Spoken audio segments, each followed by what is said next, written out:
With all the first round playoff series in the East being confirmed, I thought now was a good time to talk about it.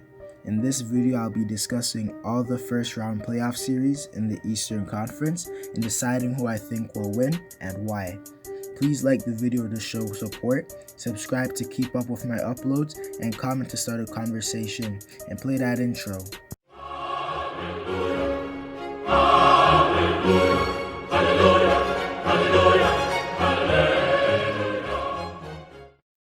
The first series we will talk about is the 1v8 seed, which features the Milwaukee Bucks as the first seed and the Orlando Magic as the 8th seed. I could sit here and try and make a reason how Orlando could make this competitive, but they simply will get swept by the Bucks.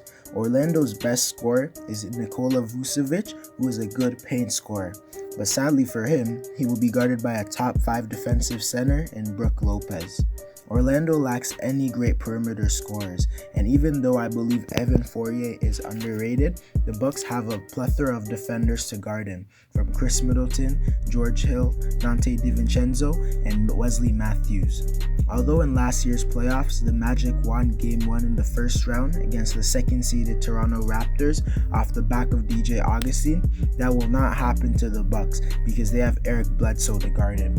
Aaron Gordon will also not be a huge factor in this series because he will be guarded by Giannis, who is going to win the Defensive Player of the Year this season.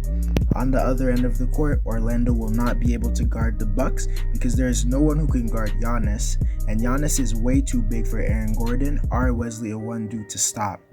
Maybe if Jonathan Isaac didn't tear his ACL, they would have a chance to at least somewhat slow him down, but without him, Giannis will eat them alive. The Magic just do not match up well with the Bucks because DJ Augustin cannot guard Eric Bledsoe because Eric is much stronger and faster. And Evan Fournier is not the best matchup on Chris Middleton. And are we even sure Nikola Vucevic is fast enough and versatile enough to stop up on Brook Lopez's wide open threes? This series is an easy sweep. On to the next. The next series we will talk about is a 2v7 matchup in the first round, featuring the Toronto Raptors and the Brooklyn Nets.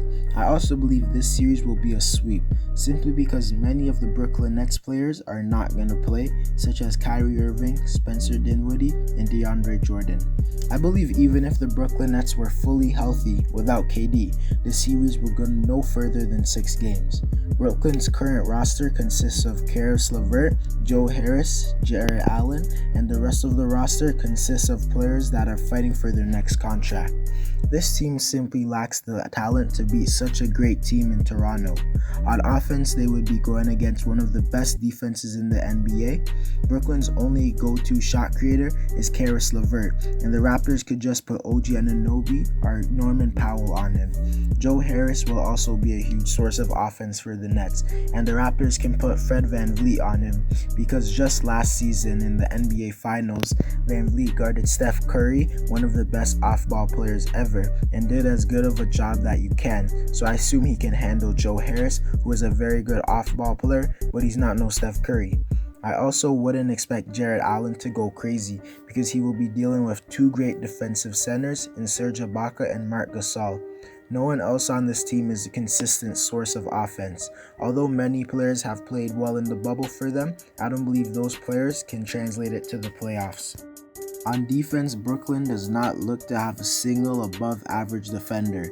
My question is, who will guard Pascal Siakam? Who will guard Kyle Lowry? Who will guard Fred VanVleet?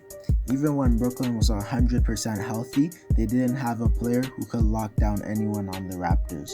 I see the Raptors having no struggle at all, beating Brooklyn in a clean sweep. On to the next. The next series we will talk about is the Boston Celtics versus the Philadelphia 76ers. This series will be the 3v6 matchup. This could have maybe been the best series in the whole first round if only Ben Simmons didn't get injured. Ben's injury changes everything for Philadelphia and changes their whole game plan because he is their best playmaker and perimeter defender. I believe even though Ben won't be playing this series, it will still be competitive because in the 4 games they have played in the series, Philadelphia has won 3 out of the 4 games. These teams are both bad matchups on offense, with Philadelphia being a huge team and Boston being small. Boston might not have enough size to guard Joel Embiid, but on the other end, without Ben, I doubt Philly has enough perimeter defenders to guard Boston's big four of Jason Tatum, Jaylen Brown, Kemba Walker, and Gordon Hayward. Shake Milton is a solid defender, but I don't think he's good enough to guard Kemba, and Tobias is at best an average defender, and you need better than that to guard Jason Tatum. And yes, Matisse Thybulle is a great perimeter defender, but he's only one defender, and at the end of the day, he's an unreliable shooter. Josh Richardson is also a good defender, and he can be put on Jason Tatum or Jaylen Brown. In my other video on NBA playoff series that I would like to see in the East, I chose Philadelphia to win in 6 games. To be honest, I don't know why I predicted them to win. I guess you could say my opinion has changed because I now believe Boston will win in 6 games, and the main reason for that is because of Ben Simmons' injury, because without it, I would have chosen Philly in 6. Hopefully the series is entertaining as it would be with Ben Simmons. The next and final series we will talk about is the 4v5 matchup, which will feature the Miami Heat and the Indiana Pacers. I believe this series will be the most entertaining first round matchup in the Eastern Conference, simply because of the beef between Jimmy Butler and TJ Warren. This series is most likely to be the most intense, dirty, and emotional series in the first round. This will be the most close series in the East, and it will most likely be overlooked due to the lack of stars, but those who look past this series will wish that they hadn't. On offense, the Pacers would be able to score normally due to Miami's lack of super good perimeter defenders. The Pacers' main scorers are Malcolm Brogdon, TJ Warren, and Domantas Sabonis, and I believe they should be as their usual self in this series, but maybe Domantas might be slightly less effective due to Bam Adebayo defending him.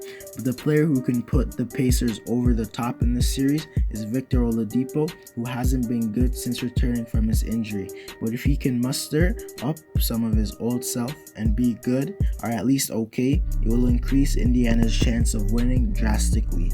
On offense for Miami, I expect them to be good because Indiana is not a great defensive team. These teams seem to be evenly matched, but I believe Miami would win in 6 games, but it would be a close game, but the main reason Miami would win is due to their shooting. Anyways guys, that's it for the video. Let me know below if you agree with what I said. Anyways, don't forget to like to show support, subscribe to see more of my content, and comment to start a conversation with me. Also check out these 2 videos up above if you like this one, and I'm out.